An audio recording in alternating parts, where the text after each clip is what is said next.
Hello and welcome to an introduction to programming using Visual Basic exercises for beginners. In this exercise we are going to maintain telephone directories. We are to write a program that creates and maintains telephone directories. Each telephone directory should be contained in a separate text file. In addition, a file named directories.txt should hold the names of the telephone directories. So that will be the list of all the names of all the directories. At any time, names of all the directories should be displayed in a list box. After the directory is selected, it becomes the current phone directory. In the program, we should be able to create a new phone directory, and the file name should be provided by the input dialog box. We should add a listing, as is given in the text box, to the end of current phone directory. We should be able to delete a name from the directory, and we should be able to display the names and phone numbers in the current phone directory. Alright, so this is my form. As you can see, there's a list box that will hold all the phone directories. And when we click on any of them, it will be displayed in the current phone directory text box here. And all the records from that directory will be listed in the data grid view. When we click the Create New Phone Directory button, that will simply create a directory that we want. For example, we want to create directories for all the doctors in the area. So we will call it doctors, and it will be added to our list box here. Now when we click Add a listing to the current directory, whatever directory is currently being selected, the name and phone number that we enter into text boxes will be added to it. And when we click the Remove a listing from the current directory, then the name and the phone number from the current directory will be removed. Also, we will enable click in the data grid view. When we click the record in the data grid view, it will populate the name and phone number. That will actually speed up our remove listing. Instead of typing the name that we want to remove, we'll simply click on the data grid view, populate the name and phone number, click remove, and the record will be removed from the current phone directory. So that's the functionality. So I'm in my Visual Studio 2015. Here's my form, just like you saw. Before we move any further, let me just show you the text files. The first one is the directories.txt. Currently we have 4 directories: friends, merchants, theaters, and restaurants, but we'll be able to add more. For example, friends, we have Fred and a phone number. Obviously I only have one friend because I don't have time to go out. I'm a computer programmer. Then we have merchants. Apparently I only shop at Costco. Then we have restaurants, and as you can see, I like to eat out.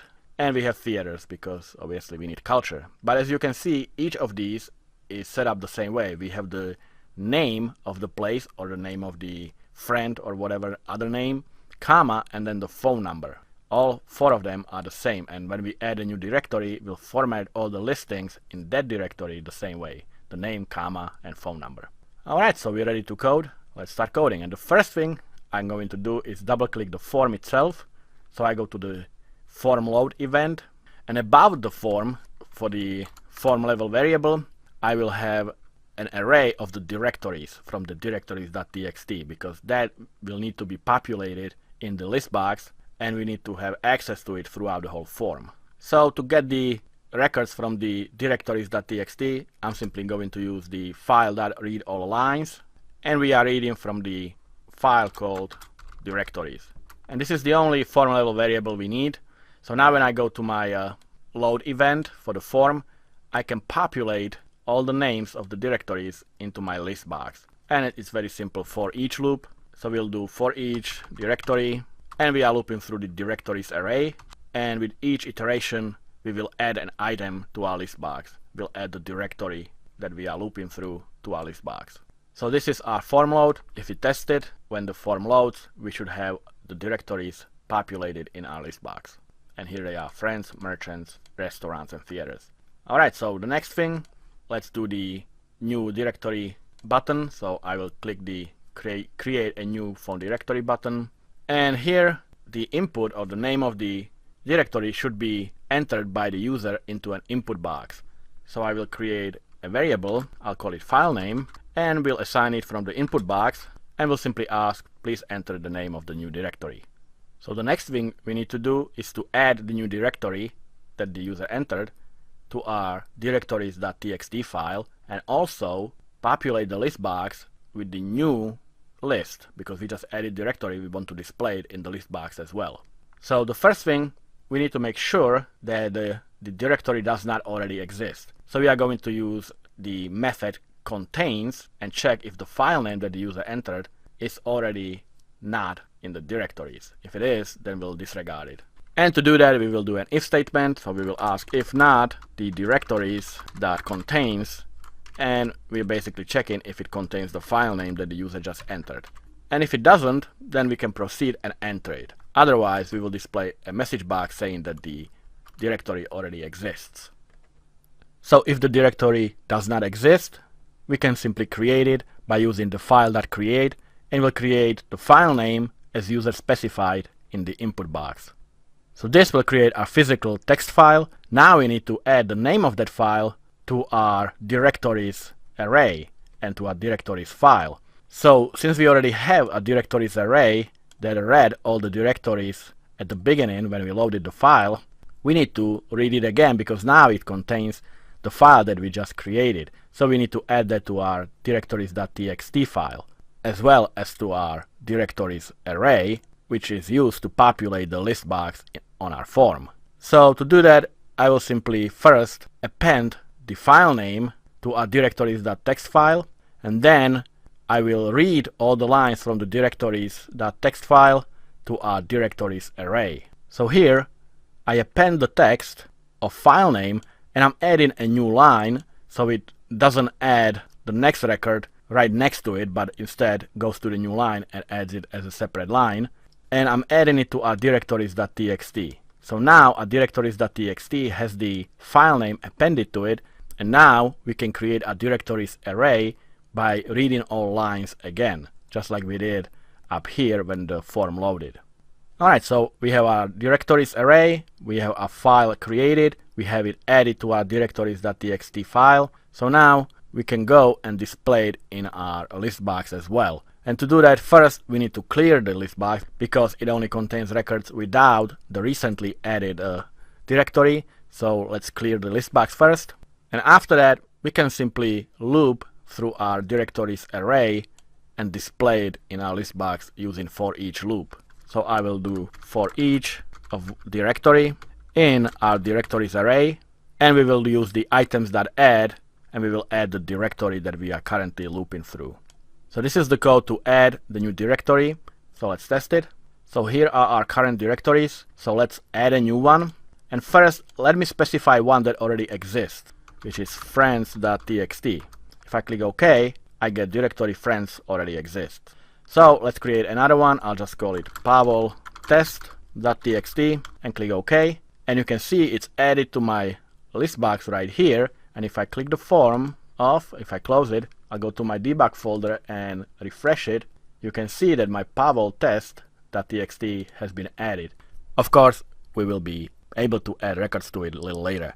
And another thing we can verify is that Pavel test.txt was added to our directories.txt file, and also a new line after it was added as well. So when we enter another directory, it will be number 6 instead of cramming it right after it, because that's what would happen if we didn't add the new line. The directory would be simply added right here like that. Okay, so let's go back to the form and let's code some more. And the next thing I'm going to do is to populate the current phone directory text box by clicking on that phone directory in our list box, and it will be displayed in the text box as well. So I'll double click the list box and go to the selected index changed event, and we will simply assign the selected item from the list box to our text box. So our txt current directory.text will equal the lst phone directories dot whatever we clicked on, which is the selected item. And we can do it to string. After I select the directory, I also want to populate the grid view with all the data from that directory. So to do that, I'm going to actually create a sub-procedure. I'll call it display data because it's going to be reused a little later as well. And I need to know what directory I'm actually displaying the data from. So I'll pass that as an argument to my sub-procedure, and it's going to be a string, and I'll just call it selected directory. And in my sub-procedure, I can now create a link query that will read all the lines from the selected directory and display everything in our data grid view. So I will do din query, and it will equal from, and let's just call it dir, short for directory, and we're going to read in the file or the text file, which is the selected directory that is passed as an argument. So we will do an io.file.read all lines, and like I said, we're reading from the selected directory. So now we are going to select the name and the phone, which are the records in each of the text files separated by the comma. So the name will be split of the index of 0, and the index of 1 will be for the phone, which comes after the comma. So we'll do nlet, I'll just call it name. It will equal the dir.split, and as I said, it's going to be a comma character of the index of 0. And let's create another one that is going to be the phone. So let phone, that one will be the index of 1. And we can order the records alphabetically by name. So let's do order by the name. And at the end, we'll select the name and phone, because those are the records that we are going to display in the data grid view. So now, after a query is created, we can use it as a data source for our data grid view. So I'll do our data grid view output data source, which will equal the query. And we can now create two headers, one for name and one for phone number. So I'm just going to use the columns .header text, and since there are two columns, that's two indexes, just like always. Index 0 belongs to the name, and index 1 will belong to the phone number. Alright, so that's our query that's displaying the data. So now I can go back to my selected index changed event and call the display data subprocedure. And I'm going to pass the current directory, which is stored in the txt current directory.text. I don't have a variable for it, I'm just supplying the actual text from the text box as an argument. Alright, so let's run it and test it. So here's my directories, let's select restaurants for example, and I get an error saying the index was out of range for the columns, and that's because I have the data source as query, but I'm using it actually as a list. What I need to do is to do query.toList. I have to convert it to a list. So let's just do that, and let's try it again. So let's click the restaurants txt, and here's my current directory populated in the text box, and here's all the data from the restaurants txt. Now if I do merchants, here's my Costco, friends, my Fred friend, and Pavel test is blank, there's no data, but everything's working correctly so far. So next thing we're going to do, we're going to be adding the listing to current directory. So I'm going back to my form, and I'll double click the add listing to the current directory button. And the first thing, I'm going to create a few variables. I need the name that was entered into the text box, the phone that was into the text box, and also the selected directory that is in the text box. So I'll create three variables of type string called name, phone, and selected directory. So here's my variables, and now I have to verify before I try to add anything. I don't want to add an empty record or not have actually any directory selected. So what I'm going to do is to use an if statement and verify if the length that was entered into these text boxes is greater than 0.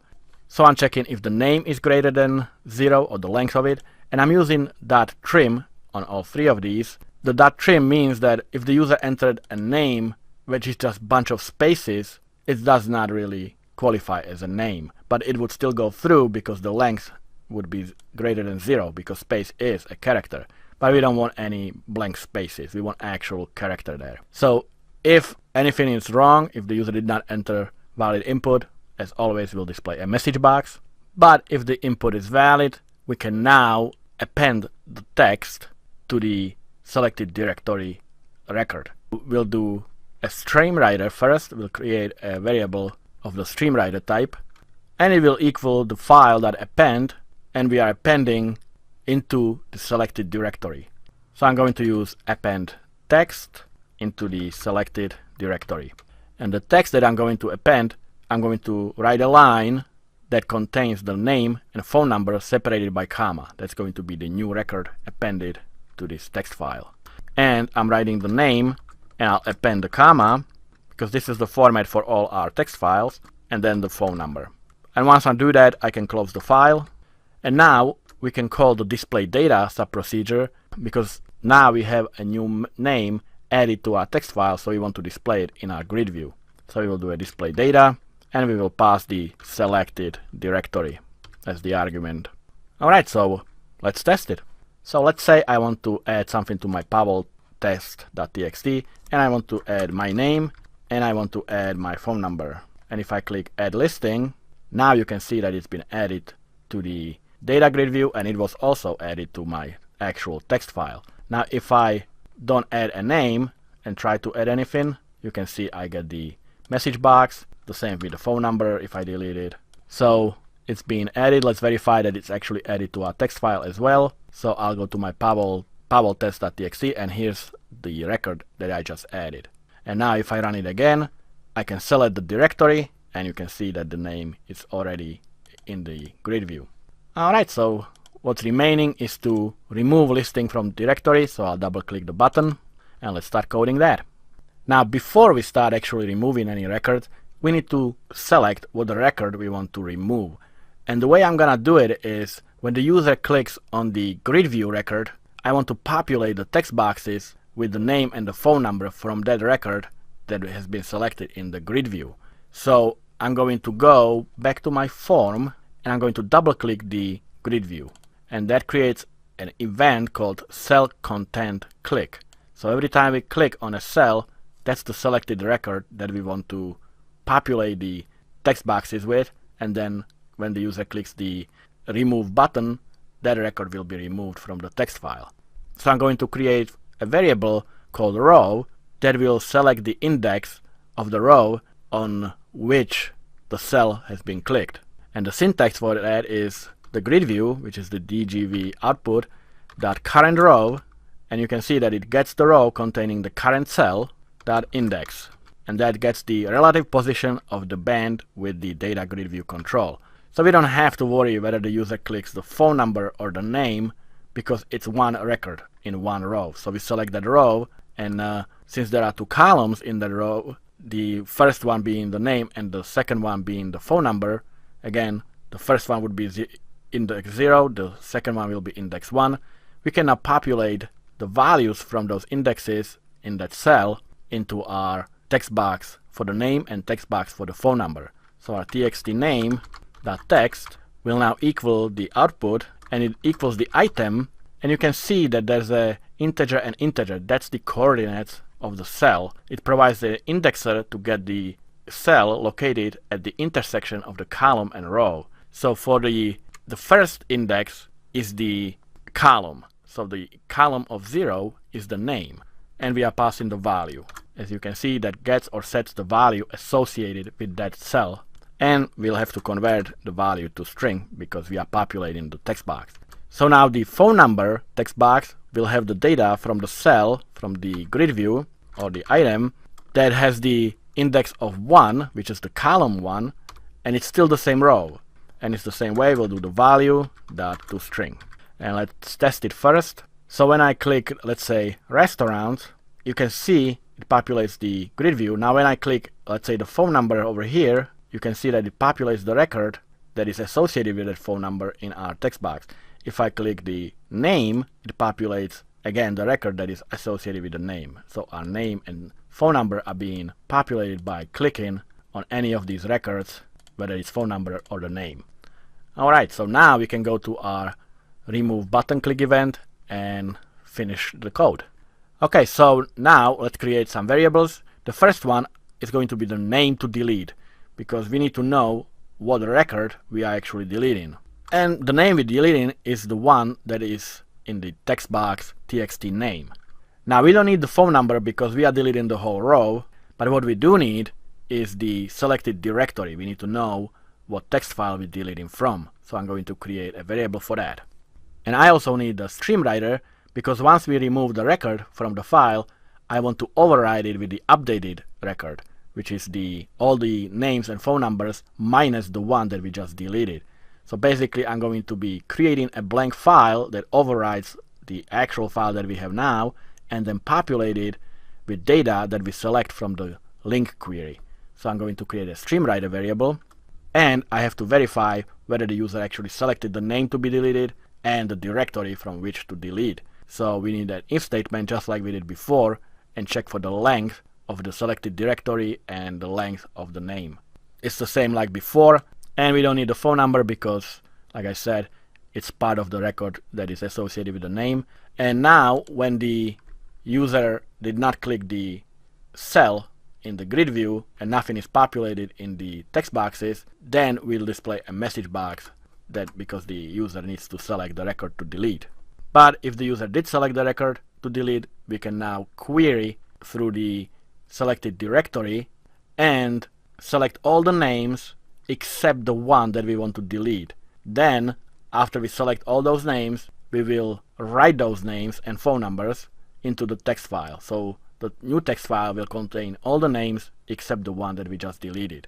So let's do a dim query, and it equals from, let's call it data, in, and like I said, we're reading from the selected directory file, which is the text file. So I'm going to use, just like before, read all lines, and we are reading from the selected directory. The next thing, I'm going to create a variable for the name, just like we did before over here when we were displaying the data. The name is the string with the split of the index of 0. So the next thing, of course, is going to be the phone number, which is going to be the same thing but index of 1. And we only want to select the records that are not the name that we want to delete. Basically, we are selecting the records that we want to keep. So we're going to use a where clause and compare whether the name is not equal to the name to delete. Those are the names that we want to actually select. We don't want to select the name that we want to delete. We want to select the names that we want to keep. So where the name is not the name to delete, then we'll select them. However, we don't want to select the name and the phone separately. We want to select them as one record because we are writing one line at a time into our text files, and the name and the phone needs to be separated by a comma. So I'm going to create another variable, and I'll call it output, and that will simply equal the name, comma, phone number. And this is the record I want to select from the query. So we'll do select the output. Basically, what we are selecting is a bunch of lines of names and phone numbers separated by comma, because that's the format that we are going to use to write the new file. Alright, so we have our query. Now we need to create a new file that is named the same way it was. So let's say we are deleting from restaurants. So I'll create another file called restaurants.txt, and then I'll populate it with all the names from the query, which are the names that do not contain the name that was deleted. So our stream writer will equal the io.file create text, and you can see that it creates or opens a file for writing. And if the file has any data, it will simply override it. And the file that we are going to write into is the selected directory. So once we have that, we can use a for loop, and we can loop through our query and write line from our query into the text file. And we are going to loop all the way to the end of query. So query.count, and of course -1. And I'm going to use the write line method of our stream writer to write the query line. So sr write line, and we are writing the query one line at a time, so one index at a time, which is queried with the index of I. And at the end of the loop, once everything is written, we can close the file. So sr.close. And finally, we need to also update grid view with the new records. We just deleted a name, so we don't want it displayed in our grid view anymore. So we will call the display data method or subprocedure and pass the current directory that we are on as an argument. So that's the selected directory variable. Alright, so let's test it. So let me just click pavel.test. I deleted what was there before, so let's just add some names. So I have a bunch of records now, and I can delete, let's say, Pavel 2. I'll click it, it populates the text boxes. I'll click remove listing from current directory, and you can see that it's been removed. And if I go to my Pavel test.txt, you can see that it only has 2 records. The third one was deleted. Now if I try to delete anything now, when the text boxes are not populated, I'll get a select record to delete. So even if I select from the directory, if I don't click anything in our grid view, it still leaves the name and phone number blank, so I still have to select the record to delete. So when I click it and delete, it removes it. And you could see from the text file it removed it directly as well. So this is the exercise. I hope you liked it, and I'll see you in the next